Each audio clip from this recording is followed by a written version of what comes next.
Wassalatu wassalamu ala rasulillah wa ala alihi wa ashabihi wa man tabi'ahum bi ihsan ila yaumiddin. Wa asyhadu an la ilaha illallah wahdahu la syarika lah wa asyhadu anna Muhammadan abduhu wa rasuluh. Allahumma shalli ala Muhammad wa ala alihi. Pertama-tama marilah kita panjatkan puji dan syukur kita kehadirat Allah Subhanahu wa taala yang masih mencurahkan semua nikmat-nikmatnya pada kita, terutama nikmat iman dan nikmat Islam, sehingga pada pagi hari ini kita dapat mendengar kajian langsung bersama kita Ustaz Dr. Firanda Adirja Lutfi Emma Hafizahullah Ta'ala yang melanjutkan pembahasan tentang syarah kitab Riyadhus Shalihin. Kemudian salawat dan taslim semoga selalu tersampaikan pada Nabi Muhammad Sallallahu Alaihi Wasallam serta para keluarganya, para sahabat beliau, jamaah beliau, dan mengikuti sunnahnya hingga akhir zaman. Sebelum kajian ini dimulai, anak akan membacakan tata tertib selama kajian berlangsung. Yang pertama, kami mohon pada semua partisipan Zoom untuk mencek-in menggunakan nama asli atau nama yang mudah dikenal. Kemudian yang kedua, kami mohon pada semua partisipan Zoom, baik ikhwan ataupun akhwat, untuk menonaktifkan fitur audio dan videonya agar tidak mengganggu kelancaran kajian pada pagi hari. Kemudian yang ketiga, pertanyaan bisa diketik via chat room Zoom atau pada kolom komen pada YouTube Riyadhus Shalihin. Kemudian yang terakhir, kami persilakan pada semua partisipan Zoom untuk bertanya langsung pada Ustaz pada sesi tanya jawab kelak, dan kami mohon untuk raise hand terlebih dahulu. Mungkin sekian yang dapat anak sampaikan, dan selebihnya waktu dan tempat kami persilakan pada Al-Ustaz Dr. Firanda Adirja Lutfi Emma Hafizahullah Ta'ala. Bismillahirrahmanirrahim. Assalamualaikum warahmatullahi wabarakatuh. Alhamdulillahi ala ihsani wa syukru lahu ala taufiqihi wa amtinani wa asyhadu an la ilaha illallah wahdahu la syarika lahu ta'ziman li sya'nihi wa asyhadu anna Muhammadan abduhu wa rasuluhu da'ila ridwani. Allahumma salli alaihi wa ala alihi wa ashabihi wa ikhwani. Para jamaah Majelis Ta'lim Qalbun Salim yang dirahmati oleh Allah Subhanahu wa taala, kita melanjutkan pelajaran kita dari kitab Riyadhus Shalihin, yang artinya adalah taman orang-orang saleh. Ya, tentunya kita ingin menjadi hamba yang saleh atau wanita yang salehah dengan pelajari buku ini. Di mana dengan baca buku ini disebut dengan taman, itu kita akan semoga menjadi tentram, menjadi tenang, ya. Karena sebenarnya mengatakan Al-Imam Nawawi menamakan kitabnya dengan Riyadhus Shalihin, taman-taman surga, ya seakan-akan seorang masuk dalam taman dan dia merasa tentram dalam taman-taman tersebut ketika membaca kitab Riyadhus Shalihin, ya. Di sini diperbaiki akhlak seseorang, ya, diarahkan kepada jalan-jalan yang benar dan dijauhkan dari jalan-jalan yang menuju ke neraka jahanam. Maka seorang yang baca hadis-hadis yang dibawakan oleh Al-Imam Nawawi rahimahullah, dia akan merasakan kebahagiaan ketika membaca hadis-hadis tersebut. Kita lanjutkan masih dalam bab tentang niat, ya. Hadis ke-8, wa an Abi Musa Abdullah bin Qais al-Asy'ari, yaitu Abu Musa al-Asy'ari radhiyallahu taala anhu, qala su'ila Rasulullah sallallahu alaihi wasallam an rajuli yuqatilu syaja'atan. Rasulullah SAW ditanya tentang seorang yang berperang karena keberaniannya, karena menunjukkan keberaniannya. Wa yuqatilu hamiyatan, dan seorang yang berperang karena membela sukunya atau kabilahnya atau kaumnya. Wa yuqatilu riya'an, atau seorang yang berperang karena riya, ingin orang-orang melihat amal solehnya. Ayu dzalika fi sabilillah, mana di antara itu yang merupakan jihad fi sabilillah? Faqala Rasulullah SAW mengatakan, man qatala li takuna kalimatullahi hiyal ulya fa huwa fi sabilillah. Barang siapa yang berperang agar kalimat Allah yang tertinggi, itulah yang di jalan Allah Subhanahu wa taala. Hadis riwayat Bukhari dan Muslim muttafaqun alaih. Hadis ini menjelaskan tentang urgensinya niat, bahwasanya ternyata ketika orang berjihad niatnya macam-macam, ya. Dan di sini dikatakan su'ila Rasulullah sallallahu alaihi wasallam, ditanya. Entah siapa yang bertanya, tapi yang penting adalah, tidak penting siapa yang bertanya, tapi yang penting adalah pertanyaan dan jawabannya.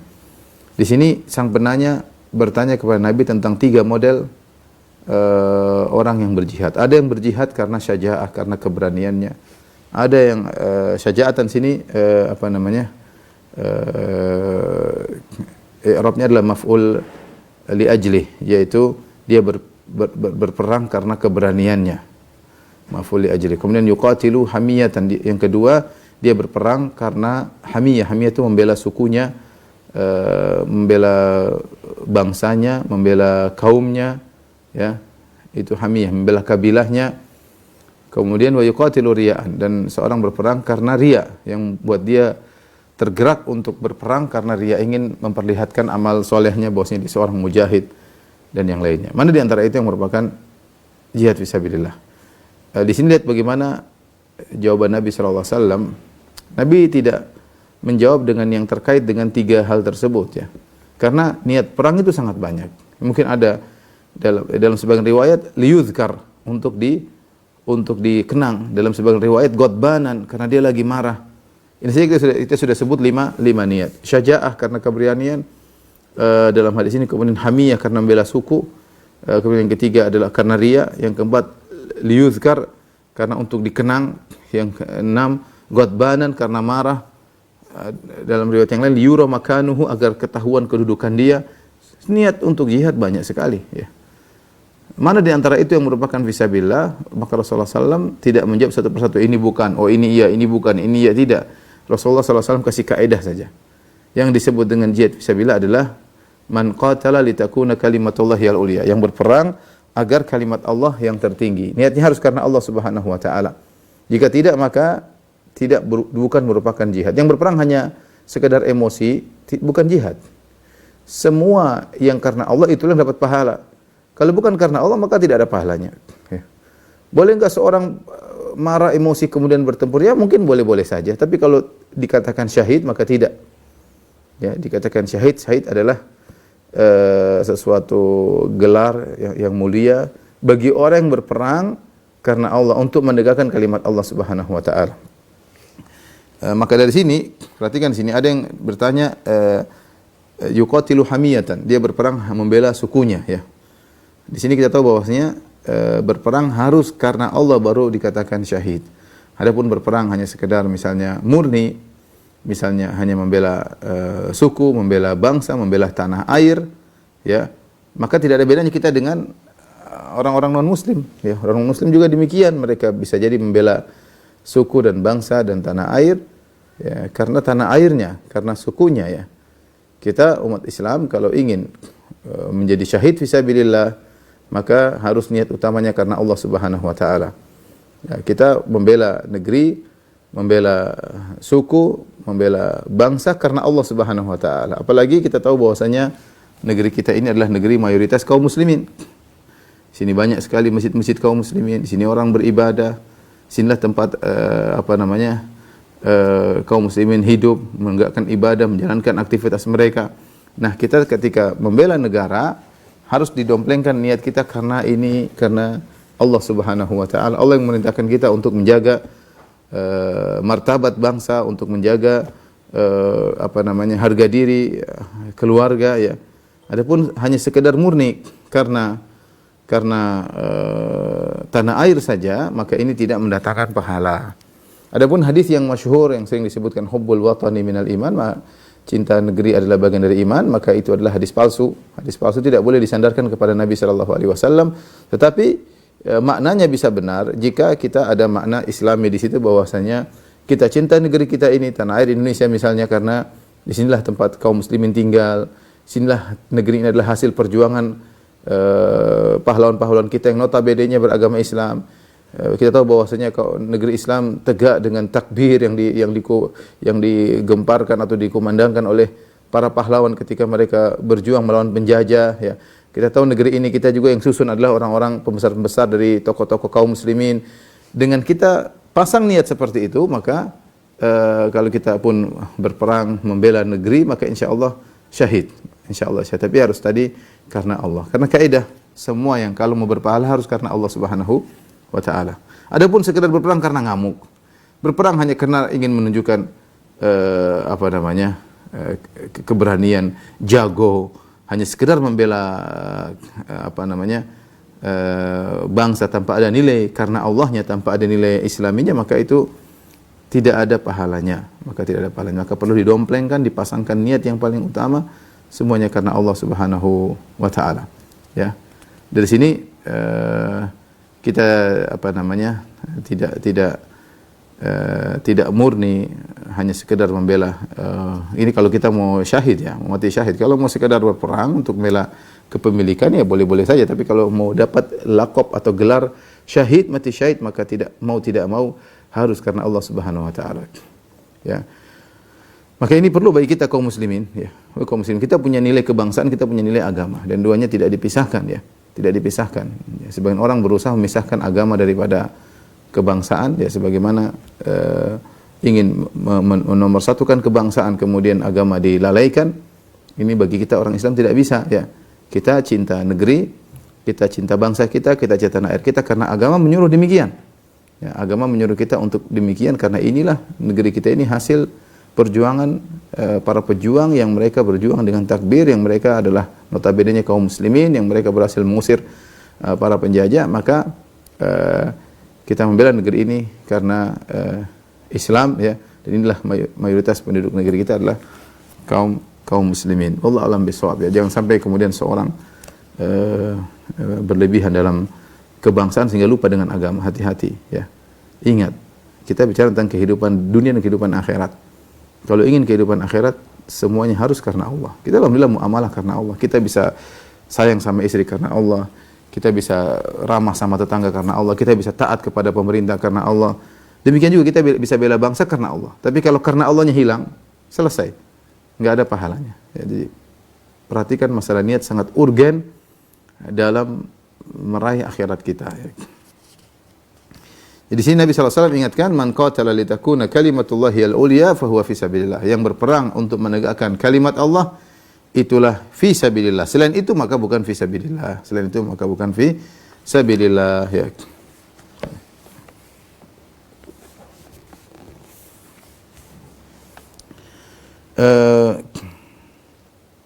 Karenanya terkadang cinta kepada negeri, kepada suku membawa mudarat ya. Tatkala terkadang kita harus bertengkar dengan suku yang lain, ya, ribut dengan suku yang lain, ya, ribut dengan bangsa yang lain, gara-gara bukan perkara-perkara sepele, sesama Muslim padahal, ya, karena ini suku sana, ini karena bangsa ini bangsa sana, ribut maki-maki, kadang-kadang gara-gara perkara konyol seperti gara-gara main bola, kemudian satu negara memusuhi negara yang lain, ya rakyat tentunya, rakyat dengan rakyat, sama-sama orang Islam, bertikai karena kekonyolan. Bertikai karena kekonyolan. Makanya hadis ini mengingatkan kepada kita ya, semua pertikaian, semua pertarungan yang terjadi dalam kehidupan ini ya, kalau untuk kepentingan pribadi atau untuk kepentingan suku atau untuk kepentingan materi, maka itu tidak ada nilai syahadahnya sama sekali. Tidak ada nilai mati syahidnya, tidak ada nilai agamanya. Akan pergi begitu saja tanpa ada pahalanya sama sekali. Dan betapa banyak pertikaian di atas muka bumi ini dalam kehidupan ini yang bukan karena Allah Subhanahu wa taala. Banyak. Semua kalau mendapat pahala harus karena Allah. Pertikaian karena suku, pertikaian karena bola, pertikaian karena politik, pertikaian karena persaingan partai, banyak sekali pertikaian. Seorang muslim yang memikirkan tentang hari akhiratnya, kalau dia masuk dalam ajang pertikaian, itu harus karena Allah. Yang dia bela harus karena Allah. Yang dia bela harus kebenaran.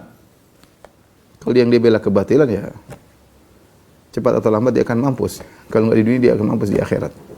Ya, maka seorang waspada, niat sangat penting. Jangan dia habiskan waktunya dalam pertikaian bukan karena Allah Subhanahu wa taala. Kalau bukan karena Allah, nggak usah, maafkan. Ya, kemudian selesaikan. Nggak perlu diperpanjang. Kalau pertikaian harus karena membela kalimat Allah, untuk meninggal kalimat Allah, maka teruskan. Ya. Tapi kita lanjutkan hadis berikutnya, wa an Abi Bakrah Nufai bin Al-Harits Ats-Tsaqafi radhiyallahu anhu, dari Abu Bakrah radhiyallahu anhu, anna Nabi sallallahu alaihi wasallam qala, Rasulullah sallallahu bersabda, "Idza iltaqal muslimani bi sayfayhima fal qatil wal maqtul fin nar." Kata Nabi sallallahu alaihi wasallam, jika dua orang muslim bertemu dengan kedua pedang mereka, sama-sama menghunuskan pedang, maka fal qatil wal maqtulu finnar, yang membunuh dan dibunuh sama-sama masuk neraka jahanam. Yang membunuh dan dibunuh sama-sama neraka jahanam. Qultu ya Rasulullah, kata Abu Bakrah, ya Rasulullah, Ini sahabat bertanya kalau ada makna yang tidak dia pahami, dia bertanya. Dan itu demikian kebiasaan para sahabat dan banyak dalil-dalil para sahabat bertanya, Rasulullah maksud ini. Apa maksud ini? Banyak dalam hadis-hadis Nabi. Ya. Misalnya Rasulullah SAW mengatakan, ya Rasulullah, sadukul lisan arafnahu, wa ma makhmumul qalb. Ketika Rasulullah SAW mengatakan afdalul muslim, misalnya ketika Rasulullah SAW, muslim yang terbaik adalah sadukul lisan, yang lisannya jujur dan yang hatinya disapu. Maka mereka bertanya, Rasulullah, kalau lisan jujur kami paham, apa makna menyapu hati? Mahmumul qalb. Maka Rasulullah SAW menjelaskan. Mereka bertanya. Contoh seperti Rasulullah SAW menjelaskan tentang Dajjal, fitnah Dajjal. Ya. Bahwasanya Dajjal akan muncul menjelang hari kiamat yang dimana dia akan berada di muka bumi selama 40 hari. Satu hari seperti setahun. Ya. Yaumun kasana, satu hari seperti setahun, yaitu satu hari satu siang, satu malam seperti 365 hari. Wa yaumun kasyahr, dan satu hari seperti sebulan, satu hari, satu siang, satu malam seperti 30 hari. Ini Allah yang mengatur matahari. Allah mengatur pada hari tersebut sehingga satu hari seperti 365 hari. Ada juga satu hari seperti satu bulan. Kemudian wa yaumun ka jum'ah, satu hari seperti satu pekan. Wa sairu ayyamika ayyamikum, dan sisa hari-harinya seperti hari-hari yang biasa 24 jam. Ketika mendengar ini para sahabat bertanya, "Ya Rasulullah, hadzal yaum alladzi kasana, hal takfina fihi salatu yaumin wahid?" Ya Rasulullah, yang satu tahun seperti 365 hari itu, cukupkah kita salat 5 waktu saja 5 kali? Kata Rasulullah SAW, la, tidak cukup. Walakin uqduru lahu qadrahu, tapi perkirakan, yaitu setiap 24 jam 5 kali salat. Setiap 24 jam 5 kali salat. Ini dalil bahwasanya para sahabat kalau tidak paham mereka bertanya, ya. Sama seperti hadis ini ketika Rasulullah bertanya, al-qatil wal maqtul finnar. Jika dua orang muslim bertemu saling membunuh, saling menghuluskan pedang, maka yang bukan hanya yang membunuh yang masuk neraka, yang terbunuh juga masuk neraka. Sahabat heran. Abu Bakar bertanya, ya Rasulullah, hadzal qatil. Kalau yang membunuh tidak apa masuk neraka, jelas dia bunuh, menumpahkan darah seorang muslim yang lain. Fama balul maqtul, tapi kenapa yang terbunuh? Fama balul maqtul, kenapa yang terbunuh juga dimasukkan neraka? Ini menunjukkan ada yang tidak mereka paham dan mereka bertanya ya. Makanya ini dalil bahwasanya para sahabat paham tentang hadis-hadis tentang ayat-ayat Allah Subhanahu wa taala secara umum, bahkan yang berkaitan dengan akidah, berkaitan dengan sifat-sifat Allah Subhanahu wa taala. Ya, kalau mereka tidak paham mereka tanya. Kalau mereka tidak paham mereka akan tanya. Kalau mereka tidak menilai secara zahirnya, mereka akan tanya kepada maknanya, apa maksudnya Rasul, apa maksudnya, takwilnya apa ya Rasulullah. Mereka enggak pernah tanya demikian. Berarti mereka paham sifat-sifat Allah sebagaimana makna zahirnya, tetapi yang mereka tidak tahu adalah bagaimananya, ya. Jangan disangka bahwasanya para sahabat tidak paham, mereka lebih paham daripada kita, ya. Baik, Rasulullah ditanya, "Fama balul maqtul?" Kenapa yang terbunuh juga masuk neraka? Qala innahu kana harisan ala qatli sahibi. Maka Rasulullah SAW jelaskan, dia kenapa masuk neraka karena dia juga tadinya mau bunuh temannya tapi kedahuluan. Innahu kana harisan ala qatli, dia tadi semangat untuk membunuh temannya. Ya, tapi dia kedahuluan terbunuh. Hadis riwayat Al-Imam Al-Bukhari dan Imam Muslim muttafaqun alaih. Hadis ini ya menjelaskan tentang ketika dua orang berhadapan dan saling ingin bunuh-bunuhan. Apakah dengan pedang, pedang di sini disebut hanya sekedar sebagai contoh. Apalagi di zaman dahulu berperang dengan pedang. Bisa juga dengan senjata, bisa dengan pistol ya. Bisa dengan senjata, bisa dengan alat yang lain. Intinya ingin membunuh satu dengan yang lain, tapi satu kedahuluan terbunuh, tapi dua-duanya sudah niat untuk membunuh. Dan kita tahu membunuh dosa besar. Ya, dosa di antara dosa besar, man yaqtul mu'minan muta'ammidan fajaza'uhu jahannam khalidan fiha wa ghadiballahu alaihi wa la'anah wa adalahu adzaban 'azima. Barang siapa membunuh seorang mukmin dengan sengaja, ya maka balasannya adalah neraka jahanam kekal di dalamnya. Wa ghadiballahu alaihi, Allah murka kepadanya, wa la'anah, dan Allah melaknatnya. Wa adalahu adzaban 'azima, dan Allah siapkan bagi dia azab yang besar, azab yang pedih, bahaya. Dosa membunuh, menumpahkan darah seorang muslim yang lainnya. Dan di sini tentunya maksudnya adalah membunuh tanpa hak. Adapun memerangi karena ada hak, maka itu boleh ya, banyak hal kita memerangi, kita membunuh karena hak ya, seperti orang berzina yang sudah menikah dirajam misalnya, atau ada yang membunuh maka dibunuh juga misalnya, ini namanya membunuh karena hak. ada hak untuk dibunuh. Demikian juga misalnya terjadi pertikaian seperti apa nama Allah Subhanahu wa taala menyebutkan ya wa in ta'ifatani iktatalu fa aslihu wa in ta'ifatul muslimin iktatalu fa aslihu bainahuma fa in baghat ihdahuma 'ala al-ukhra faqatilu allati tabghi hatta tafi'a ila amrillah.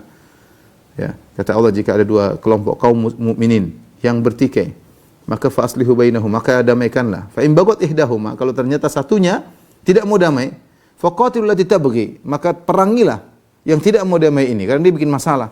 Suruh damai enggak mau, dia malah menyerang, maka boleh kita menyerang. Namanya berperang meskipun muslim yang kita perangi, tapi karena ada hak.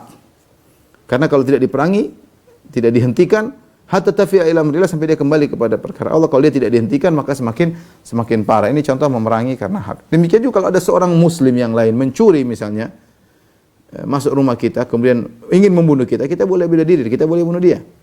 Atau ingin mengganggu kehormatan istri kita, kita boleh membunuh dia, ya. Kalau tidak bisa dihalangi kecuali dengan bunuh, kita boleh bunuh dia. Atau dia merampok dan tidak bisa dihalangi kecuali dengan membunuh, maka boleh bunuh dia. Kalau kita yang mati, kita mati syahid. Kata Nabi SAW, man qutila duna dami fahuwa syahid. Barang siapa yang terbunuh karena membela jiwanya, maka dia mati syahid.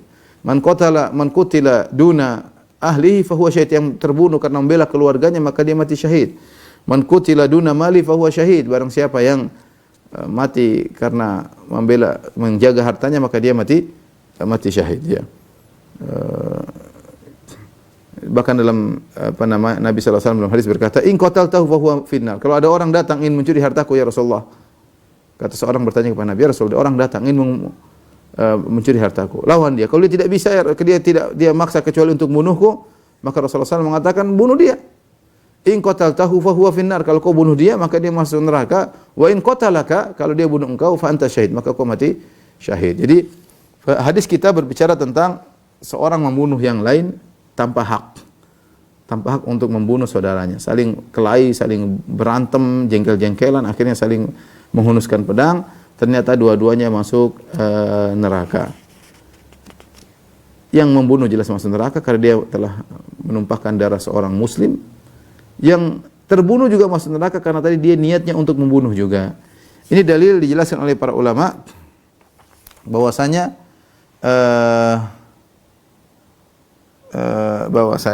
seorang kalau sudah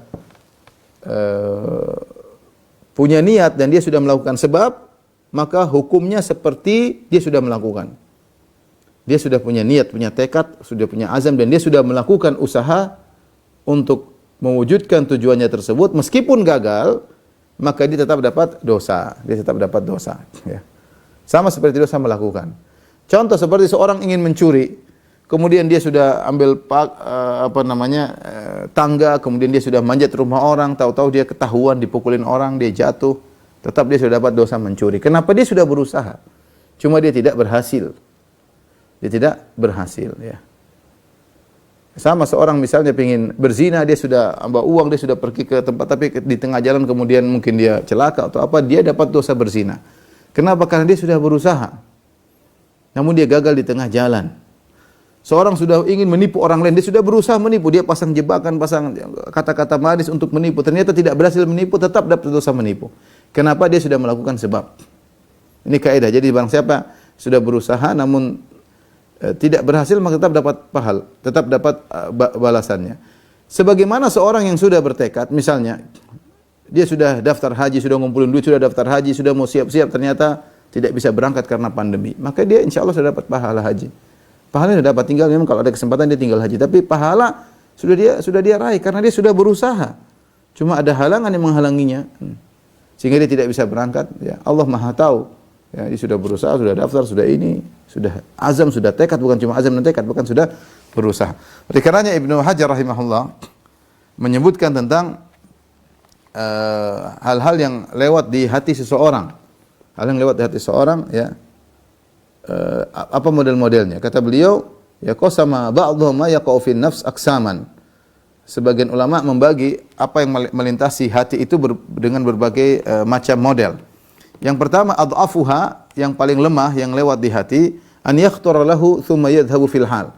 Itu melintas aja kemudian pergi. Ini tidak ada hukumnya. entah lintasan kebaikan, entah lintasan keburukan, dan ini dimaafkan. Wa hadza minal waswasah wa huwa ma'fun anhu wa huwa dunat taraddud. Dan ini waswasah, hanya waswas yang lewat, misalnya tiba-tiba terbetik ingin lihat ini, ingin nonton ini, ingin melakukan kemaksiatan, ingin minum khamar, terbetik lewat terus hilang begitu saja. Dan ini bukan di bawah daripada keraguan, ini sekedar lintasan kemudian di bawah keraguan. Maka ini waswasah dan dimaafkan. Dan di atasnya adalah taraddud, ragu-ragu. Fa fawqa an yataraddad fihi fayahumu bihi thumma yanfuru anhu wa yatrukuhu. Dia sudah ragu-ragu ingin melakukan atau tidak, melakukan maksiat atau tidak. Kemudian tiba-tiba dia sudah ada ada keinginan, tapi kemudian dia lepaskan keinginan tersebut, ya. Thumma yahumu bihi, kemudian ingin lagi, pingin tapi dia tinggalkan, dia tinggalkan, ya. Maka wala yastamir ala qasdi, dan dia tidak tenang di atas, tidak menetap pada keinginan tersebut. Wa hadza huwa taraddud. Ini yang disebut dengan bolak-balik, ya. Fayu'fa anhu aidan, ini juga dimaafkan. Wa fawqahu, yang ketiga, an yamila ilaihi wala yanfuru anhu. Keinginannya ada dan dia tidak lari dari keinginan tersebut. Ingin maksiat. Beda kalau tadi dia ingin, aduh, enggak bagus tuh. Tapi muncul lagi, dia pikir lagi, kepingin lagi, oh aduh enggak. Kalau ini enggak, dia pingin maksiat tapi dia tidak bertekad kuat. Cuma dia tidak kabur dari keinginan tersebut. Dia santai saja, dia senang. Ya. Dan ini juga dimaafkan. Ya.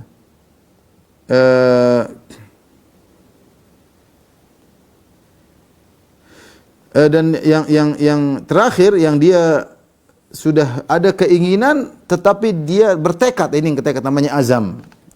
Maka azam ini puncak daripada keinginan. Azam sudah sampai pada tingkatan tekad, ya. Ini azam ini kalau disertai dengan usaha, maka dia seperti ganjaran orang melakukan usaha tersebut meskipun gagal. Dia sudah punya azam untuk minum khamar dan dia sudah berusaha pergi ke toko pengen beli khamar, ternyata khamarnya enggak ada, sudah dapat dosa karena dia sudah azam tekad minum khamar dan sudah berusaha. Jadi kalau kita mau sebutkan yang disebut oleh siapa?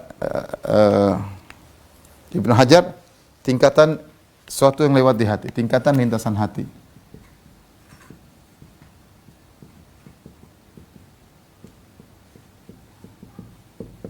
Yang pertama cuma lintasan, kemudian pergi, ya.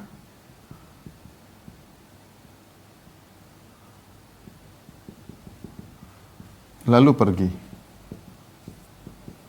Ini disebut tadi waswasah atau khatarat, ya, waswasah. Waswasah. Ya. Ini enggak ada masalah, ya. Yang kedua at-taraddud, ya. At-taraddud. Yaitu timbul keinginan maksiat.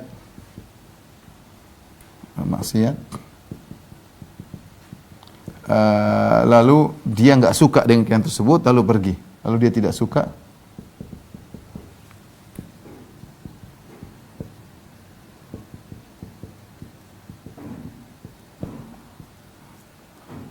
Lalu dia tinggalkan. Lalu pergi pikiran tersebut. Ya.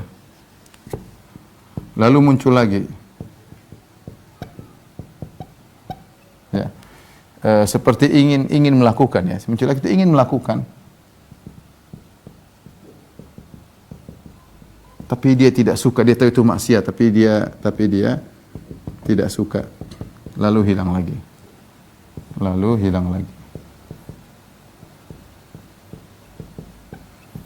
Maka muncul kepingin tapi dia tidak suka. Bukan cuma lintasan gitu aja, enggak. Bertahan dalam dadanya, dia kepingin tapi dia udahlah, enggak. Akhirnya dia benci, hilang. Nanti datang lagi, begitu terus, itu namanya taraddud. Yang ketiga, muncul keinginan dan dia tentram dengan keinginan tersebut.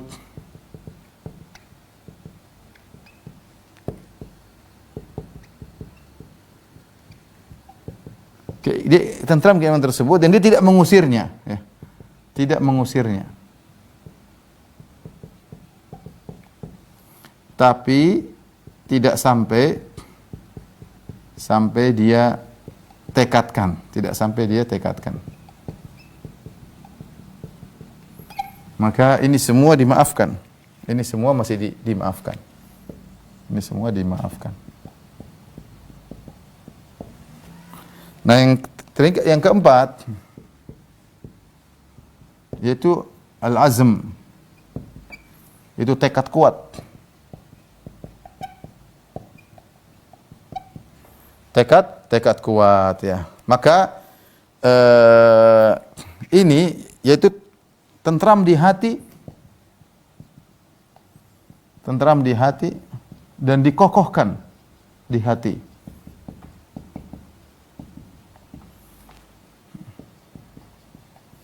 Maka Ibnu Hajar mengatakan ada dua model dalam hal ini, ada dua model azam, dua model. Kalau berkaitan dengan kekufuran, jika berkaitan dengan kekufuran,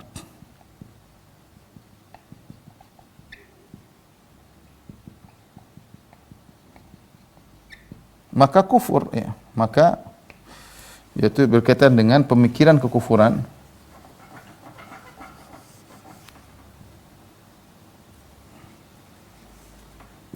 Ya kekufuran lah ya. Maka kufur. Seperti ingin mencaci maki Allah misalnya, saking jengkel dengan apa yang dia hadapi dan dia tekad saya ingin caci jengkel sama Allah misalnya, itu kufur. Misalnya azam benci sekali sama Nabi SAW, benci dengan ajaran-ajaran Nabi, dia merasa gerah dengan ajaran Nabi, dia benci kena baca hadis-hadis begini, dia enggak suka. Kufur. Meskipun dia tidak ungkapkan. Tapi dia biarkan, dia tidak melawan. Namanya kalau hanya ini lewat dia lawan, tidak ada masalah, dimaafkan. Tapi dia biarkan dan dia tekadkan dalam hatinya, maka ini kekufuran. Jika berkaitan dengan maksiat selain kufur,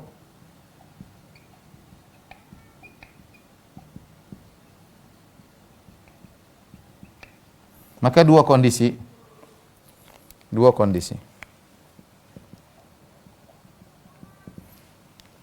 Jika dia berusaha, jika dia melakukan usaha, meskipun gagal, tetap dihitung maksiat, tetap dapat dosa. Dapat dosa melakukan. Assalamualaikum. Waalaikumsalam. Kenapa?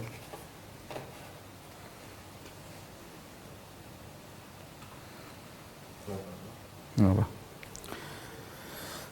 Taib, jika dia tidak melakukan, jika tidak usaha sama sekali,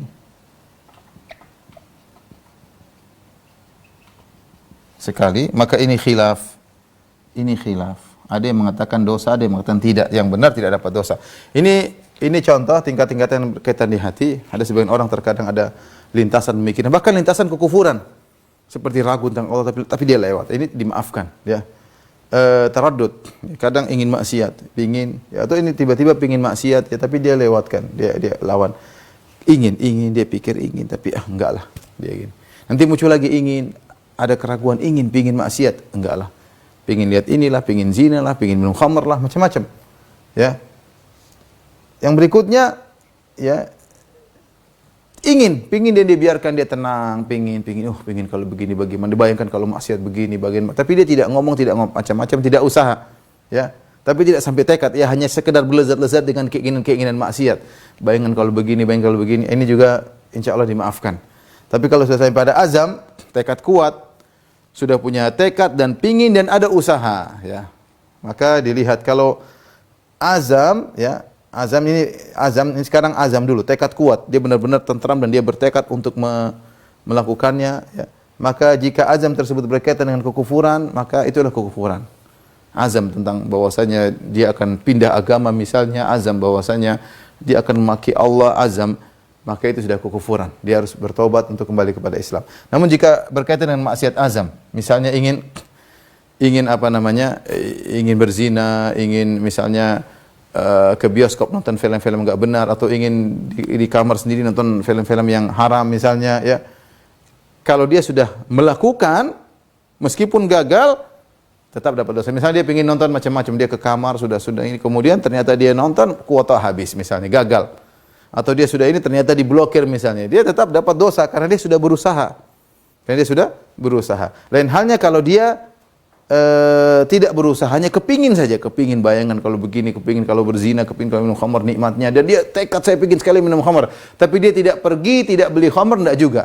Hanya diam di tempat. Apakah dapat dosa atau tidak? Maka ada khilaf. Sebagian ulama mengatakan dapat dosa, sebagian ulama mengatakan tidak dapat dosa. Yang benar, wallahu alam, belum, ya. Belum, karena dia belum ada eksekusi. Beda kalau dia sudah eksekusi, meskipun gagal, maka dia seperti dosa melakukan.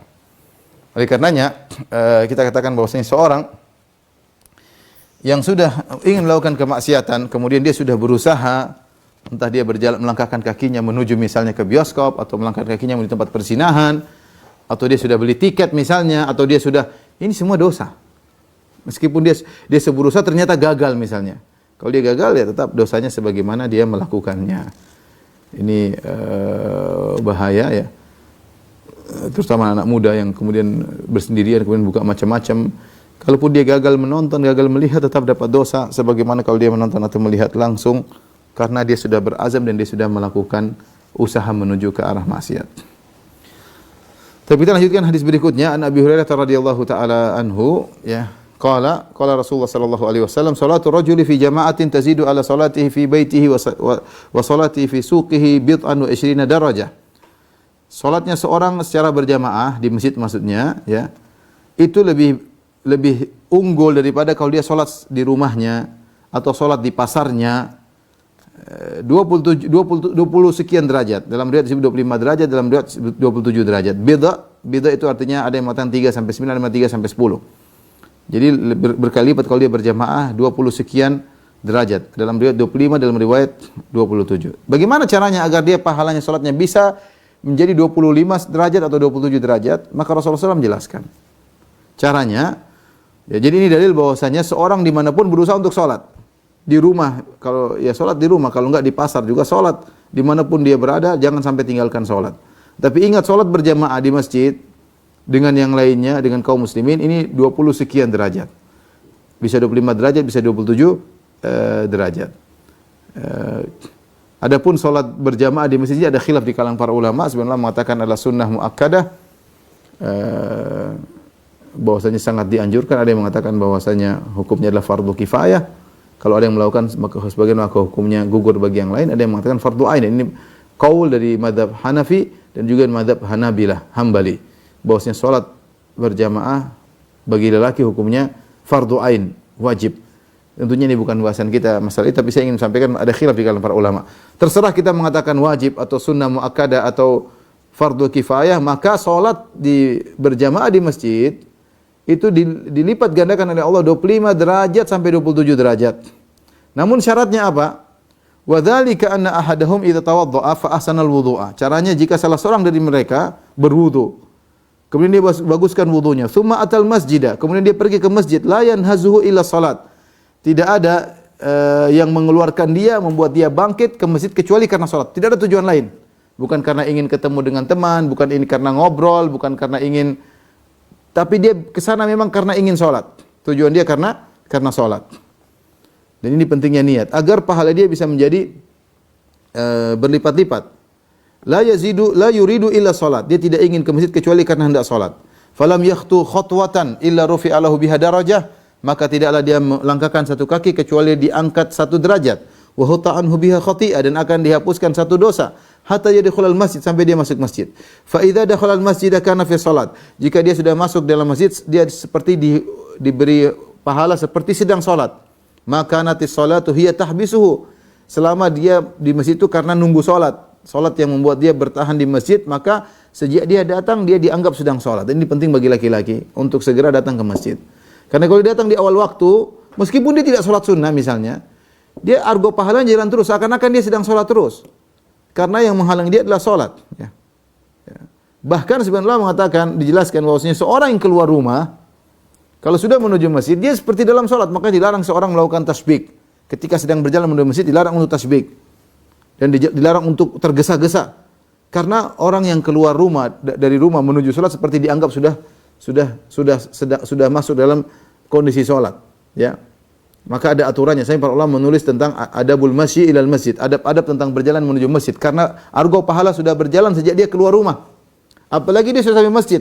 Kalau dia sudah salat sunnah 2 rakaat, kemudian dia duduk, qomat masih 10 menit lagi. Argo pahala terus jalan. Argo pahala apa? Argo pahala dia sedang salat.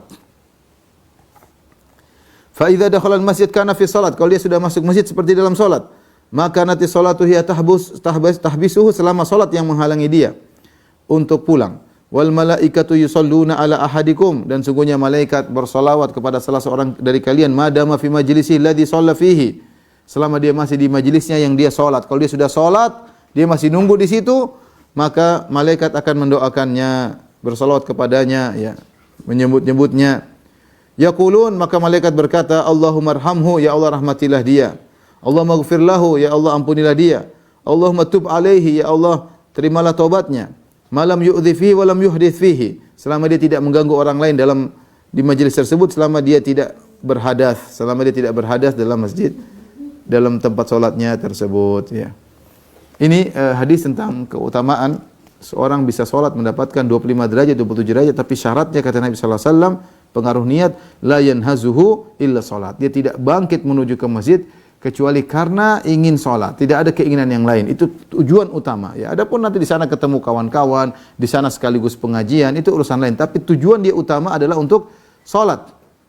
Dan itu yang buat dia mendapatkan 27 derajat atau 25 derajat. Ya, ini sangat penting tentang niat, ya. Oleh karena seorang misalnya dari rumah dia keluar, kemudian dia pergi pengen ke toko, tidak langsung ke masjid, maka dia belum dapat pahala. Ya, karena dia pengen ke toko dulu, ya. Ini yang disebut oleh Nabi, dia di rumah langsung ke masjid. Ya. Mungkin argo pahala dia baru jalan kalau dari toko ke masjid baru. Tapi kalau ingin seperti hadis ini, tidak keluar dari rumah kecuali langsung ke masjid. Itu tentu yang lebih utama agar dapat sempurna pahala. Dan ini manfaat bagaimana seorang kalau segera ke masjid meskipun dia tidak sedang sholat sunnah, argo pahala terus jalan karena kata Nabi sallallahu alaihi wasallam, kana fis salat, ya, jika dia masuk masjid maka dia seperti dalam kondisi salat, dan didoakan oleh malaikat setelah salat dia masih tetap pada tempatnya, didoakan oleh para malaikat. Taib, hadis berikutnya dari Abdul Abbas, Abdullah bin Abbas bin Abdul Muttalib radhiyallahu taala anhuma, an Rasulullah sallallahu alaihi wasallam fi ma yarwihi an rabbih, dari Rasulullah sallallahu alaihi wasallam sebagaimana beliau riwayatkan dari Rabbnya, yaitu hadis qudsi. Nabi meriwayatkan dari Allah Subhanahu wa taala. Allah berkata tentang bagaimana cara pencatatan amal saleh. Innallaha katabal hasanati wasayyi'at. Sungguhnya Allah mencatat kebaikan dan keburukan. Tsumma bayyana dzalik. Kemudian Allah jelaskan tata aturan untuk mencatatnya agar kita tahu semua. Faman hamma bihasanatin falam ya'malha, barang siapa yang berkeinginan untuk melakukan kebaikan, falam ya'malha, kemudian tidak mengerjakannya, katabahallahu tabaraka wa ta'ala indahu hasanah kamilah, maka dicatat bagi dia satu pahala yang sempurna. Dia ingin kebaikan kemudian tidak melakukannya. Apakah sia-sia? Enggak sia-sia. Karena dia ingin melakukan kebaikan karena Allah, tetap dicatat sebagai satu kebaikan. Wa in hamma biha fa'amilaha. Kalau ternyata dia berkeinginan melakukan kebaikan kemudian dia kerjakan, katabahullahu asyra hasanat, maka dicatat oleh Allah 10 kebaikan. Ila sab'ati mi'ati dha'fin, sampai 700 kebaikan, ila adhafin katsira, sampai berjumlah yang berlipat-lipat ganda, banyak sekali. Jadi kalau dia mengerjakan, dia berniat untuk dan mengerjakan, pahalanya jadi 10 kali lipat, sampai 700 kali lipat, sampai lebih daripada itu. Wa in hamma biha sayyi'atin falam ya'malha. Kalau dia ingin melakukan keburukan dan dia tidak mengerjakannya, dia tinggalkan karena Allah, katabahallahu indahu hasanah kamilah, maka dicatat oleh Allah dengan satu kebaikan yang sempurna. Wa in hamma biha fa'amilaha, kemudian ketika dia beringinan untuk melakukannya kemudian dia melakukannya, katabahallahu sayyi'atan wahidah, maka Allah catat baginya satu keburukan saja. Ini juga hadis menunjukkan tentang pentingnya berniat baik. Lihat kata Nabi sallallahu alaihi wasallam, meriwayatkan dari Nabi sallallahu alaihi wasallam, Allah mengatakan, begini loh tata cara saya untuk menulis kebaikan. Allah mengabarkan kepada kita. Ya, summa bayyana dzalik, Allah jelaskan. Siapa yang berkeinginan untuk melakukan kebaikan, ingin, tapi tidak melakukannya. Tiba-tiba ingin sholat duha, ingin sekali sholat duha dalam hati, tapi malas tidak melakukan. Apakah dapat pahala? Dapat, karena dia sudah berniat untuk melakukan amalan karena Allah Subhanahu wa taala. Dia sudah mengeluarkan ini nanti sore saya mau sedekah 100.000, dalam hati sudah siapkan uangnya. Terus dia lupa atau dia berubah pikiran, adulah saya ada keperluan yang harus beli yang lain. Tetap dapat pahala niat. Dapat pahala 1 karena dia sudah berniat untuk bersedekah meskipun tidak jadi melakukannya. Lain halnya kalau dia sudah melakukannya, dia sudah niat ingin bersedekah kemudian dia bersedekah. Pahalanya berapa? Minimal 10 kali lipat ya. Man jaa bil hasanati falahu asyru amsalihha. Kata Allah Subhanahu wa taala, barang siapa melakukan kebajikan maka bagi dia 10 kali lipat kebaikan. Sungguh maha baik Allah Subhanahu wa taala. 10 kali lipat minimal kalau dia melakukan kebaikan tersebut. Ila sab'ati mi'ati dhifin atau ila sab'i mi'ati dhifin atau Allah catat sampai 700 kali lipat. Atau ila adhafin katsira, bahkan bisa berlipat-lipat, gara-gara satu kebaikan bisa berlipat-lipat, terserah Allah Subhanahu wa taala. Contoh seperti sabar, dilipat-lipat ganda begitu banyak. Innama yuwaffas sabirun ajrahum bighairi hisab. Sungguhnya orang-orang sabar disempurnakan pahala mereka tanpa hisab, tanpa hitungan. Tapi paling tidak 10, 700 kemudian lebih daripada itu. Adapun ingin melakukan keburukan, perhatikan, ingin melakukan keburukan, jika dia ingin melakukan keburukan, dia tinggalkan karena Allah Subhanahu wa taala, maka dapat dosa. Dapat pahala. Dia ingin melakukan keburukan, ada tekad ingin melakukan keburukan, dia tinggalkan karena Allah, dapat pahala. Dan kalau dia pun melakukan, cuma dapat 1 dosa. Jadi kita tahu bahwasanya timbangan nanti di akhirat sangat jauh berbeda. Amal kebajikan bisa 10 kali lipat sampai 700 bahkan lebih daripada itu. Amal keburukan cuma dihitung 1. Oleh karena jika ada seorang di hari kiamat kelak masuk neraka jahanam, maka sungguh dia benar-benar telah merugi. Qul innal khasirina alladzina khasiru anfusahum wa ahlihim yaumal qiyamah. Sungguhnya orang merugi itu benar orang yang merugi pada diri mereka dan keluarga mereka pada hari kiamat. Ya. Sungguh orang yang masuk neraka adalah yang benar qad khasira khusranan mubina, benar-benar rugi yang nyata. Kenapa rugi? Karena kebaikan dilipat gandakan 10 sampai 700 bahkan lebih dari itu, kemudian keburukan cuma dihitung 1. Nah, kalau sampai keburukannya lebih unggul, ini menunjukkan bahwasanya dia sangat parah dan dia sangat merugi di akhirat kelak ya. Ikhwan dan akhwat yang dirahmati Allah Subhanahu wa taala, hadis ini menunjukkan tentang agungnya seorang berniat baik, karena kalau dia sudah berniat baik maka dapat pahala meskipun dia belum mengerjakannya, apalagi dia mengerjakannya. Hadis terakhir dari bab ini, bab pertama tentang bab ikhlas dan agungnya niat, kita tutup insyaallah hadis terakhir agak panjang, tolong bersabar ya. Karena kita ingin pada pertemuan berikutnya kita masuk pada bab kedua, bab tentang taubat ya. Saya bacakan hadisnya kemudian sambil saya sebutkan faedahnya ya. Hadis dari Abu Abdurrahman bin Umar bin Khattab radhiyallahu anhuma, qala sami'tu Rasulullah sallallahu alaihi wasallam yaqul. Dari Ibnu Umar dia mengatakan aku mendengar Rasulullah sallallahu alaihi wasallam bersabda, "Intalaqa thalathatu nafarin mimman kana qablakum." Berjalan 3 orang dari orang-orang sebelum kalian, dari umat sebelum kalian. Bisa jadi dari Bani Israel atau yang lainnya. Hatta awahum al-mabit ila ghar, sampai mereka akhirnya perlu istirahat dalam sebuah goa. Fadakhaluhu, maka mereka pun masuk dalam goa tersebut. Mungkin mereka letih. Mereka bertiga bersahabat, ini menunjukkan mereka persahabatan orang-orang soleh ya. Ini 3-3-nya orang soleh. Maka seorang kalau bersahabat jangan jalan dengan sebarang orang. Kalau jalan dengan sebarang orang bisa datang kesialan lewat dia. Karena orang yang tukang maksiat sering terjadi musibah lewat gara-gara dia. Maka bersahabatlah dengan orang-orang yang saleh. La tusahib illa mu'minan. Jangan kalian bersahabat kecuali orang yang beriman. Dia 3 orang ini orang saleh semua. Mereka berjalan, mereka bersahabat, kemudian mereka butuh untuk bernaung dalam goa, akhirnya mereka masuk dalam goa. Tiba-tiba Allah mentakdirkan, fan hadarat sakhratun minal jabal. Tiba-tiba ada batu besar jatuh dari atas gunung persis di mulut goa tersebut. Fasaddat alaihimul ghar. Akhirnya batu tersebut menutup pintu goa. Faqalu, mereka tidak bisa keluar. Ini batu sangat besar, enggak bisa nolak. Sementara kalau mereka bertahan terus, mereka mati kelaparan atau mati kehabisan oksigen. Intinya mereka harus keluar. Allah berikan ujian. Orang beriman bisa diuji. Ini 3 orang soleh semua diuji. Diuji dengan jatuhnya batu. Tapi selalu ada jalan keluar. Ya, orang yang soleh ada jalan keluarnya. Wa may yattaqillaha yaj'al lahu makhraja. Barang yang bertakwa kepada Allah, maka pasti ada solusi. Makanya Syekh Utsaimin rahimahullah berkata, kalau ada seorang tertimpa dengan musibah atau tertimpa dengan problem dan tidak ada solusinya, maka perhatikan ketakwaannya. Mungkin ketakwaannya bermasalah. Tapi kalau ada masalah dia hadapi meskipun berat tapi ada solusinya, itu tanda bahwasanya dia bertakwa kepada Allah Subhanahu wa taala. Tapi mereka diuji dengan jatuhnya batu padahal mereka semua adalah orang saleh. Akhirnya mereka berkata, "Innahu la yunjikum min hadhihi sakhrati illa an tad'ullaha bi salihi amalikum." Kita tidak bisa selamat wahai kawan-kawan kecuali kita berdoa kepada Allah dengan bertawassul dengan amal soleh yang kalian lakukan. Kalau mau kita bertawassul amal soleh kita. Bagaimana agar batu bisa terbuka dari pintu gua bisa terbuka? Maka tiga orang ini berdoa. Mereka bertawassul dengan amal soleh mereka. Pertama, perhatikan. Tiga orang ini, satu berbakti kepada orang tua, yang satu benar-benar menjaga kehormatan dirinya, yang ketiga orang yang benar wara' dan amanah. Tiga orang ini semuanya hebat. Satu sangat berbakti pada orang tua, satu sangat menjaga harga dirinya agar tidak daripada zina. Yang ketiga adalah orang yang amanah dan wara', menjaga harta orang lain. Baik, yang pertama yang berbakti kepada orang tua, dia berkata, dia berdoa, Allahumma in kana li abawani shaykhani kabiran.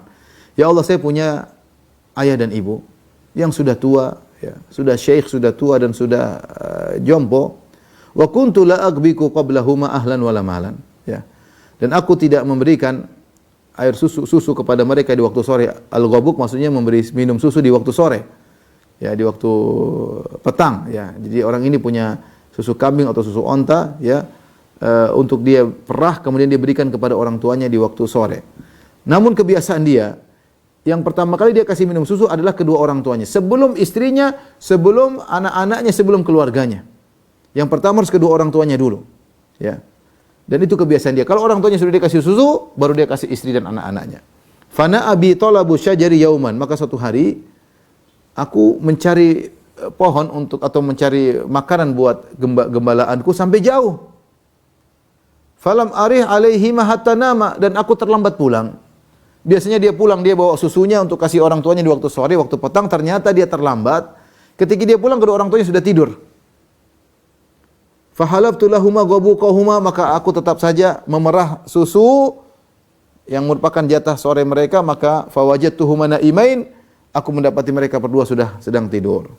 Fakaritu an uqidhahuma, dan aku tidak suka ingin bangunkan mereka, kesian mereka sudah tidur, jangan sampai dibangunkan. Wa an aghbiqa qablahuma ahlan wa malan, demikian juga sebagaimana kebiasaanku, aku harus mereka dulu baru anak dan istri, ya. Tapi aku tidak kasih anak dan istri, harus kedua orang tuaku dulu. Falabithtu wal qadhu ala yadi, aku menunggu mereka sementara susu tetap di tanganku, aku tahan terus. Artinya apa? Kapan mereka bangun kelaparan, entah jam 8 malam, entah jam 9 malam, entah jam 10 malam, entah jam 12 malam, entah jam 3 malam, entah jam 4 malam, aku tunggu. Jangan sampai mereka bangun kelaparan di malam hari, tidak mendapati aku sudah tidur sementara mereka belum minum susu. Lihat bagaimana baktinya anak ini. Dia tahan, dia pegang itu cangkir susu atau nunggu kedua orang tuanya kapan tersadarkan, jam berapapun. Antazir istiqadhahuma hatta barakal fajar. Aku tunggu mereka bangun, ternyata mereka bangunnya di waktu fajar, subhanallah. Semalam suntuk dia tidak tidur. Karena kalau dia tidur, kasihan orang tuanya kelaparan di tengah malam. Dan dia tidak mau bangunkan, orang lagi pulas, jangan dibangunkan. Ya. Maka dia tunggu, ternyata Allah mentakdirkan dua orang tua ini tidak bangun kecuali di waktu subuh. Wasyabiyanu yatadaghauna 'inda qadami. Sementara anak-anakku nangis, kelaparan, mereka menangis di kakiku. Ayah minta minum, minta susu. Namun aku punya kebiasaan, orang tuaku dulu baru anak-anak. Meskipun anak menangis, aku tidak peduli.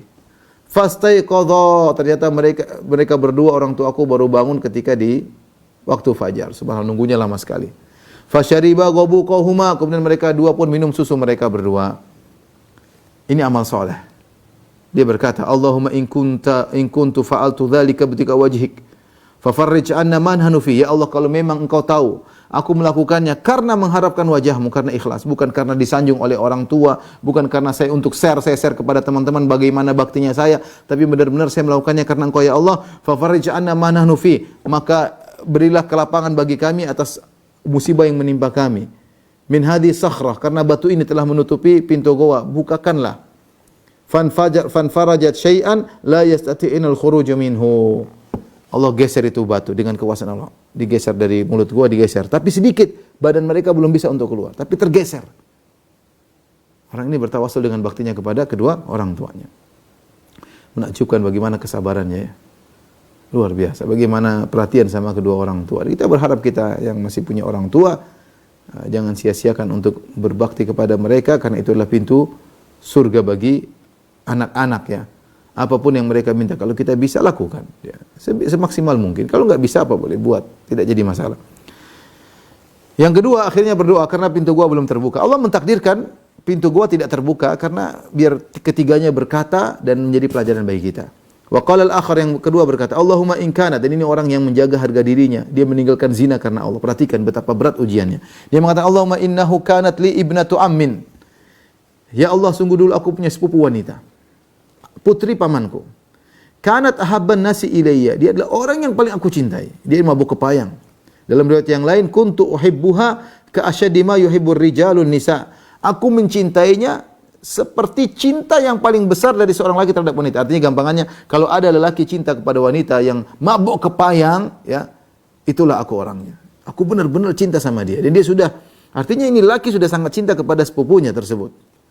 Kemudian fa'aradtuha ala nafsiha famtana'at minni, dan aku sudah berusaha merayunya agar dia mau berzina denganku, tapi dia selalu tidak mau. Subhanallah, ini dia sudah berusaha ngerayu. Karena saking cinta dia tidak bisa mengontrol hatinya. Dia sangat cinta kepada wanita ini.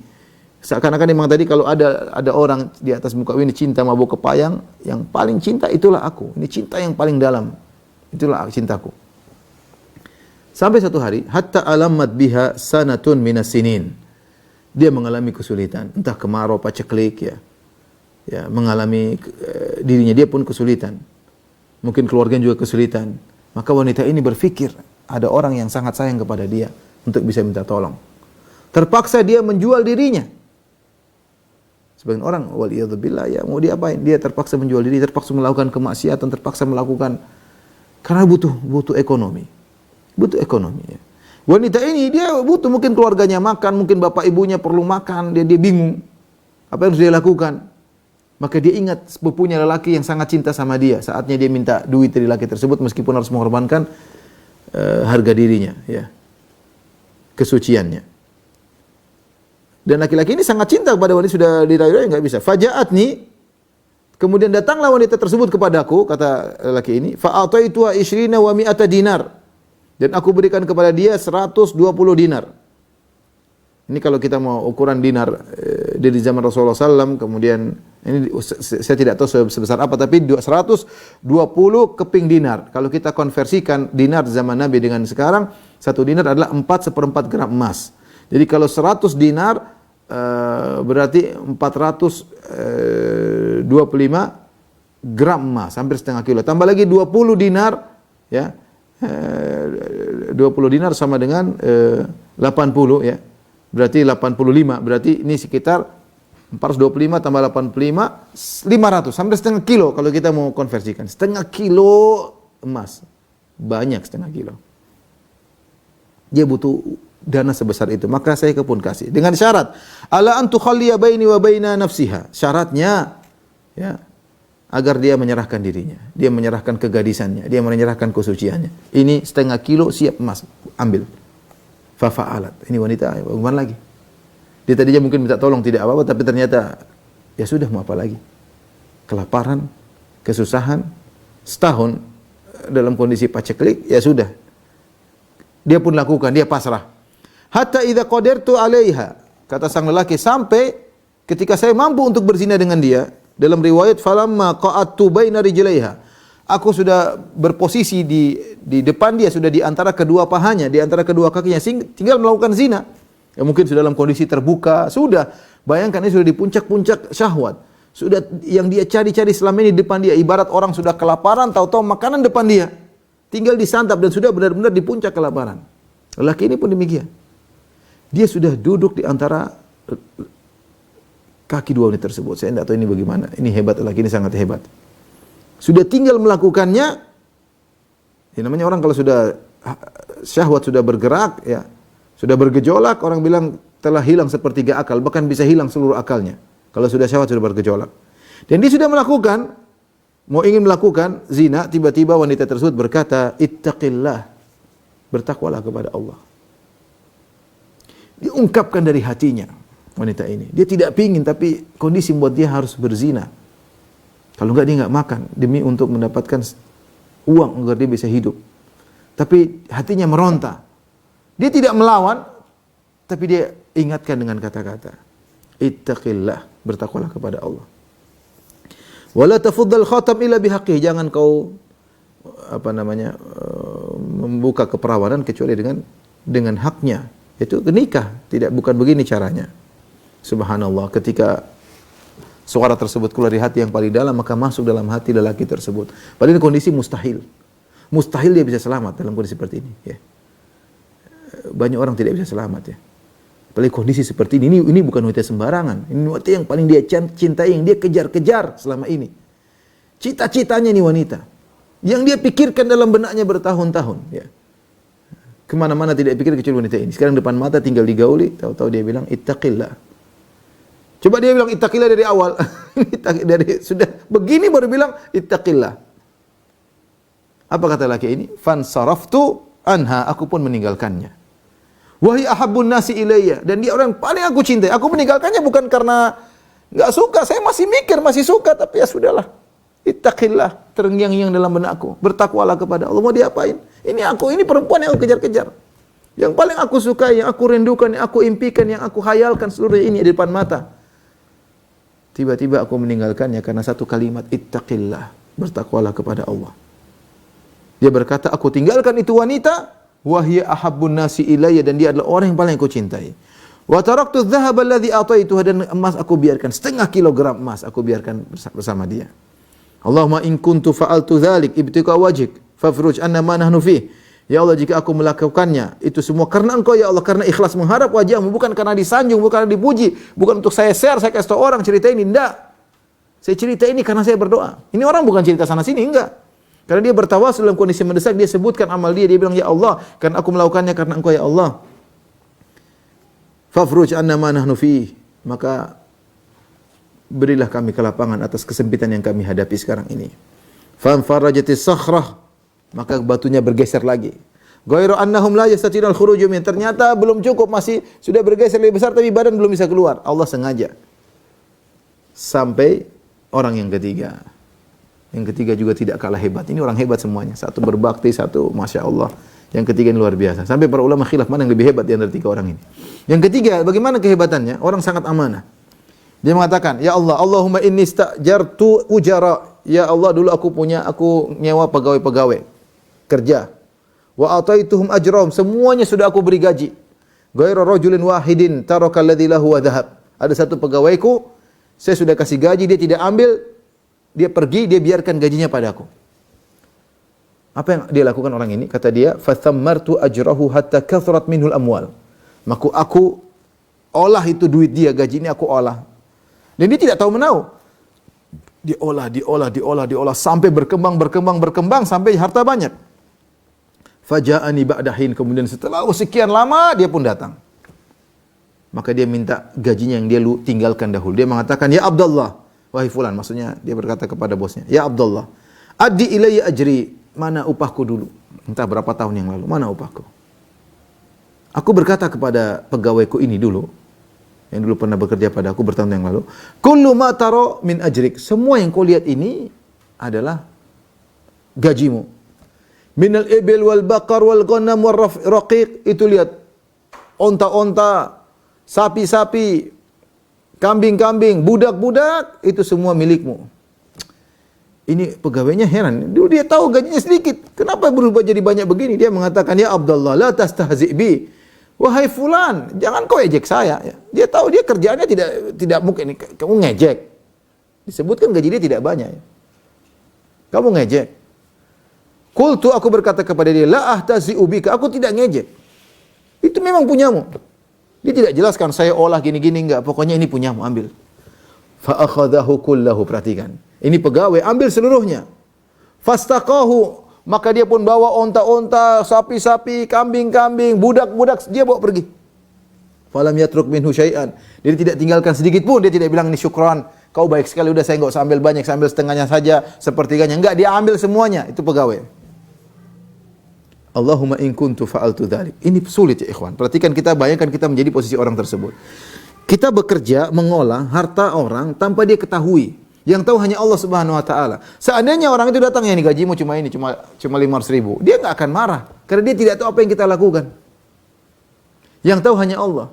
Dan dia tidak pernah bikin pengumuman, tidak pernah di depan notaris, ini saya olah ya, nanti kalau hasilnya buat kamu, enggak ada. Yang tahu cuma Allah Subhanahu wa taala. Bahkan mungkin dia tidak ungkapkan. Tapi dia punya muamalah dengan Allah, muamalah hati. Dia tahu, Allah tahu isi hatinya. Selama ini dia mengolah harta itu karena dia niatkan untuk pegawai tersebut. Allah mentakdirkan hartanya jadi banyak. Bisa jadi dia niatnya berubah di tengah jalan, ya sudahlah. Kan saya yang olah. Kan saya juga tidak kabarkan sama dia. Kan dia juga tidak tahu. Ya sudah, diambil saja pokoknya. Nilai pokoknya yang sudah berkembang milik saya. Tapi dia tahu dia bermuamalah dengan Allah Subhanahu wa taala. Yang Maha tahu isi hatinya. Dan dia tidak ingin merubah apa yang sudah dia niatkan. Ya, maka dia berkata, Allahumma in kuntu fa'altu dzalik ibtigha'a wajhik. Ya Allah, jika aku melakukannya karena mengharapkan wajahmu, fafruj 'anna ma nahnu fih. Maka berilah solusi jalan keluar bagi kami. Fan fajaratis sakhratu, maka batu pun bergeser sehingga mereka fakharaju yamshun, maka mereka berjalan dengan keluar dari goa tersebut. Allahu Akbar. Dia ada 3 orang ini, 3 orang hebat. Semuanya mengerjakannya karena Allah. Ini dalil bahwasanya ada pekerjaan-pekerjaan hebat bukan karena Allah Subhanahu wa taala. Ada orang meninggalkan zina tapi takut AIDS. Itu bukan karena Allah Subhanahu wa taala. Dia meninggalkan zina karena takut CCTV, bukan karena Allah Subhanahu wa taala. Ya. Dia berbakti sama orang tua karena takut dicela orang tua, bukan karena Allah Subhanahu wa taala. Dia berbakti sama orang karena takut diomelin orang tua, bukan karena Allah Subhanahu wa taala.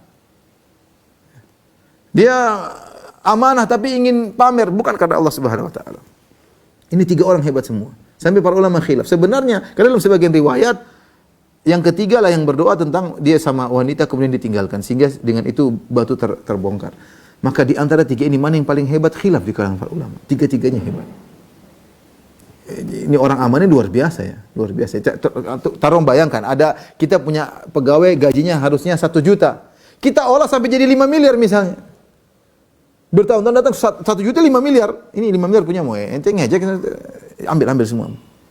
Dan ini orang pergi begitu saja tidak bilang terima kasih. Jadi bilang 1 miliar untuk terima kasih. 4-nya saya ambil. Enggak, dia ambil semuanya dibawa. Namun dia tegar hatinya dan dia amanah di hadapan Allah Subhanahu wa taala karena dia melakukannya niatnya karena Allah Subhanahu wa taala. Dan semuanya mereka melakukan karena Allah, maka akhirnya Allah selamatkan mereka dari bencana tersebut, dan ini keutamaan ikhlas karena Allah Subhanahu wa taala. Baik, demikian saja ikhwan dan akhwat yang rahmatillah subhanahu. Alhamdulillah kita telah selesai dari bab pertama dari kitab Riyadhus Shalihin, yaitu bab tentang ikhlas, al-ikhlas wa ihdharin niyyah. Bab tentang keikhlasan dan menghadirkan niat dalam segala amalan, perkataan maupun yang nampak maupun yang tersembunyi, ya. Insyaallah pada pertemuan berikutnya kita masuk pada bab yang baru, bab kedua, bab tentang taubat. Wallahu a'lam bishawab. Kalau ada yang bertanya saya persilakan.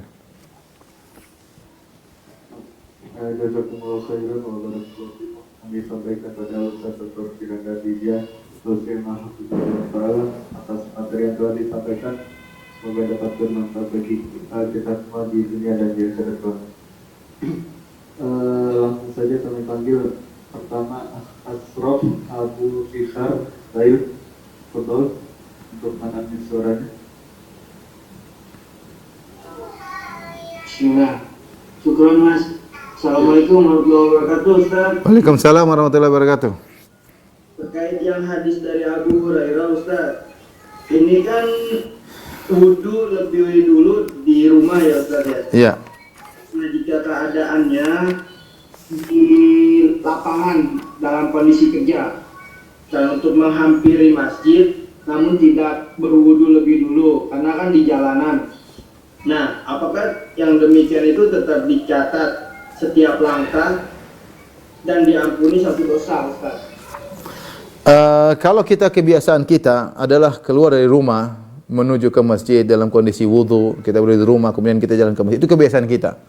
Ternyata dalam satu hari kita ada halangan karena kita sedang perjalanan atau sedang di kantor kerja atau lagi di lapangan, sehingga kita tidak bisa melakukan tersebut. Rumah jauh, kita memang dari rumah jauh. Apa kita dapat pahala? Mudah-mudahan, karena yang jadi patokan oleh Allah adalah kebiasaan. Sudah kita bahas pada pertemuan-pertemuan sebelumnya. bahwasanya kebiasaan dilakukan oleh seorang kemudian tidak dia lakukan karena uzur, tetap dianggap argo pahalanya sebagaimana kebiasaannya. Kata Nabi SAW, "Idza maridal abdu aw safar kutiba lahu ma kana ya'malu muqiman sahihan." Jika seorang sedang sakit atau sedang bersafar, tetap dicatat bagi dia amalan yang biasa dilakukan ketika dia sehat dan ketika dia sedang tidak safar. Maka saya katakan seorang yang jika dia sedang di rumah, kebiasaannya kalau mau ke masjid dia berwudu, kemudian jalan ke masjid sampai di sana dia jaga wudu, kemudian dia sholat, kemudian dia pulang dan dia mendapatkan pahala setiap langkahnya, dia angkat derajatnya, dikurangi dosanya. Maka jika suatu hari dia sedang dalam pekerjaan, jauh dari rumah, kemudian terdengar kumandang azan, maka dia melangkahkan kaki menuju ke masjid tersebut. Mudah-mudahan dia mendapatkan kebiasaannya, karena dia tidak bisa praktekkan itu karena ada halangan, dia harus kerja. Dan Allah Maha tahu kebiasaan dia. Maka saya katakan, kalau Anda menjaga kebiasaan Anda seperti itu, kalau di rumah selalu ke masjid dalam kondisi berwudu, maka meskipun dalam kondisi kerja, dari tempat kerja ke masjid, niatnya cuma ingin sholat, ya, karena menunaikan panggilan Allah Subhanahu wa taala, maka insyaallah berlaku pahala yang disebut dalam hadis Abu Hurairah tersebut. Wallahu a'lam bishawab. Apa Ustaz, boleh tanya lagi satu lagi? Mohon penjelasan dari makna ucapan naudzubillah Ustaz. Dan jika diucapkan kepada anak, apakah kitanya berdosa? Diucapkan kepada siapa? Ucapan naudzubillah Ustaz. Kepada siapa diucapkan? Pada anak. Apakah jika diucapkan yang demikian itu melihat perilaku anak yang buruk, yang mengucapkannya berdosa Ustaz? Tergantung. A'udzubillah, aku berlindung kepada Allah. Dari apa? Kalau a'udzubillahi minka, dari engkau anakku, ya kita maksudnya berlindung dari keburukan sang anak, ya, atau banyak hal, ya. Jadi maksudnya aku berlindung kepada Allah itu perkataan yang baik, tapi harus pada tempatnya. Jangan kita bilang pada istri, pada suami, a'udzubillahi minka, ya enggak tepat lah. Ya, aku berlindung kepada Allah dari darimu, kan apa yang dia jahat atau apa. Kalau seorang jahat, ya kita boleh mengatakan a'udzubillahi min syarrik. Aku berlindung dari keburukanmu, boleh, enggak ada masalah. Anak jahat, orang tua jahat, ya boleh kita bilang a'udzubillahi min syarrik. Aku berlindung dari keburukan. Tapi asalnya kita mengucapkan a'udzubillah pada kondisi yang tepat. Misalnya kita ada seorang kita lihat tadinya soleh kemudian bermaksiat, kita bilang a'udzubillahi min dzalik. Aku berlindung jangan sampai aku seperti dia. Dari soleh kemudian berakhir dengan su'ul khotimah misalnya. Kita bilang a'udzubillahi min dzalik. Itu tidak apa-apa. Ya. Dan itu adalah ibadah, berlindung kepada Allah Subhanahu wa taala. Adapun anak baik-baik kemudian kita bilang a'udzubillahi minka, aku berlindung kepada Allah darimu, ini kayaknya tidak pas, ya. Anak-anak harus kita dekati, harus kita ayomi, ya. Wallahu a'lam bishawab. Selanjutnya. Sama-sama, Afwan. Afwan, ini pertanyaannya anak ini di luar tema dari salah satu partisipasi. Barakallahu fiik Ustaz, apakah hadis ini sahih? Janganlah orang yang haid dan dulu membaca Al-Quran sedikit pun. Hadis riwayat Tirmidzi nomor 121 dari Ibnu Majah nomor 595 dan 596. Benar ijma ulama. Ya. Apakah benar? Dan apakah benar ijma ulama salaf mutaqaddimin Hanifiyah, Malikiyah dan Syafi'iyah, Syafi'iyah dan Hanabilah mengatakan dalil ini sahih dan mengamalkannya pada masanya? Wallahu a'lam bishawab. Saya hadis dhaif, tapi setahu saya ada masalah khilaf, bahkan mazhab Malikiyah, ya, berpendapat bahwasanya haid tidak dikiaskan kepada junub, ya. Itu pendapat yang dipilih oleh Syekh Utsaimin rahimahullahu taala, bahwasanya wanita haid tidak sama dengan junub. Oleh karenanya masalah wanita haid boleh baca Al-Quran masalah khilaf di kalangan para ulama, bukan perkara ijma. Apalagi hadisnya hadis yang dhaif. Kalau itu hadis sahih maka tidak ada yang khilaf dalam masalah ini. Karena hadis itu dhaif, bermasalah, ya, maka timbullah khilaf di kalangan para ulama. Allah a'lam bishawab. Pertanyaan selanjutnya. Assalamualaikum warahmatullahi wabarakatuh. Ustaz, bagaimana cara menghilangkan waswas syaitan atau lintasan hati? Dan apakah lintasan hati itu dihisab di akhirat kelak? Tadi sudah kita sebutkan bahwasanya lintasan hati tidak ada yang bisa menghindari ya. Tidak ada yang bisa menghindari bahwasanya setiap orang bisa jadi digoda oleh syaitan, tapi kita segera lawan, jangan kita biarkan. Ya. Kalau kita tenang, kita tentram, itu yang jadi masalah. Khawatir dari lintasan hati menjadi taraddud, kemudian menjadi azam. Kalau sudah menjadi azam gawat ya. Maka setiap ada lintasan hati, baik kekufuran atau maksiat, kita bilang auzubillahi minasyaitonirrajim. Rasulullah jelaskan dalam hadis bahwasanya jika ada setan datang mengatakan demikian maka bilang auzubillahi minasyaitonirrajim. Karena was-was tersebut bisa saja datang dalam hati siapapun ya. Maka seorang berusaha untuk berlindung kepada Allah Subhanahu wa taala. Kemudian kalau was-was tersebut datang selalu, maka perlu lawan dengan ilmu. Selain kita berlindung kepada Allah, kita lawan dengan ilmu. Apa was-was ini apa? Misalnya tentang kesyirikan, maka kita bahas tentang kesyirikan. Was tentang kemahaesaan Allah, maka kita dengan ilmu kita pelajari ayat-ayat yang menunjukkan misalnya keesaan Allah Subhanahu wa taala. Tergantung terbetik dalam hati, jangan-jangan penyembah berhala juga masuk surga. Ini was-was namanya. Lintasan hati. Maka kita bilang enggak. Kita belajar bahwasanya yang berhak disembahnya Tuhan, enggak orang bodoh yang menyembah berhala misalnya. Seperti itu maka dilawan dengan berlindung kepada Allah, dan yang kedua adalah dengan melawan dengan ilmu. Allah alam bisawab. Pertanyaan selanjutnya, Assalamualaikum warahmatullahi wabarakatuh. Saya ingin bertanya, bagaimana jika orang tua yang sudah mulai ikut diingatkan untuk sholat lalu mengatakan sudah sholat? Bagaimana terkait hukum sholatnya? Jazakallahu khairan. Kalau sudah sampai pada tahapan tersebut tidak wajib sholat lagi. Tidak wajib sholat lagi. Yang penting kalau dia ingin sholat silakan sholat. Dia meraskan dia sudah seperti anak kecil yang tidak paham. Ya. Dibilang sudah sholat, kamu sholat sudah kok sudah, dan dia bisa berantem enggak? Berarti orang seperti ini sudah tidak wajib lagi sholat. Kita cuma sampaikan aja. Kalau dia dia merasa sudah sholat sudah, jangan dipaksa, jangan bertengkar ya. Karena dia sudah lupa. Ya. Tapi kalau dia lagi sadar, lagi tenang, kita bilang sholat. Jadi lihat kondisi dia. Kalau kondisi dia sudah sampai seperti itu, kita sudah bilang dia merasa sudah sholat, maka tidak boleh dipaksa. Dia merasa sudah sholat. Sudah catatan pena sudah gugur dari dia, terangkat. Ya karena dia seperti merasa sudah sholat ya. Allah alam bisawab. Pertanyaan selanjutnya, barakallahu fiik Ustaz. Apabila fulan sudah ada azab untuk melakukan maksiat, misal sudah beli tiket nonton konser musik, tapi saat akan pergi dia sadar atas azab Allah, maka dia batalkan. Apakah sudah berdosa? Dia sudah beli tiket, dia sudah dapat dosa. Tapi ketika dia batalkan karena Allah, insya Allah berubah menjadi kebaikan. Karena dia tinggalkan karena Allah. Dia tinggalkan bukan karena pesawat batal berangkat atau karena konser buyar, enggak. Tapi dia tinggalkan karena Allah Subhanahu wa taala, maka insya Allah tadinya dosa insya Allah dimaafkan dan kemudian akan diganti dengan pahala. Allah alam bisawab. Pertanyaan selanjutnya, Assalamualaikum warahmatullahi wabarakatuh. Ustaz, ana izin tanya, apakah seorang akhwat yang sholat wajib sendiri di rumah harus tetap iqamah? Jazakallahu khairan. Wanita tidak perlu azan, tidak perlu iqamat. Meskipun mereka sholat bareng-bareng, apalagi sholat sendiri. Tidak perlu angkat suara. Barakallahu fiikum, Ustaz. Pertanyaan selanjutnya, bismillah. Assalamualaikum Ustaz. Jika ada fulanah yang tidak memakai kerudung di dalam rumahnya, lalu tiba-tiba dari ikhwan ajnabi melihat rambutnya, bagaimana ya Ustaz? Kalau tidak sengaja, ya kalau dia duduk dalam rumahnya ikhwan yang lihat, ikhwannya yang salah. Kenapa ngelihat rumah orang? Orang berjalan dia jaga pandangan, jangan lihat kiri, lihat kanan, lihat kiri, lihat kanan, tidak boleh. Dia harus menjaga pandangan, tidak boleh dia mengumbar pandangannya. Hadis tadi yang ditanyakan tentang hadis didhaifkan oleh Ibnu Hajar rahimahullahu taala ya. La taqra'ul haid wal junub syai'an minal Qur'an.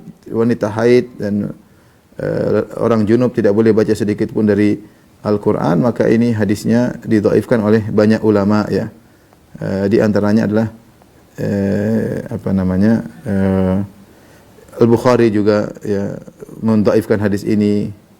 Kemudian Al-Baihaqi juga mendhaifkan hadis ini. Kemudian juga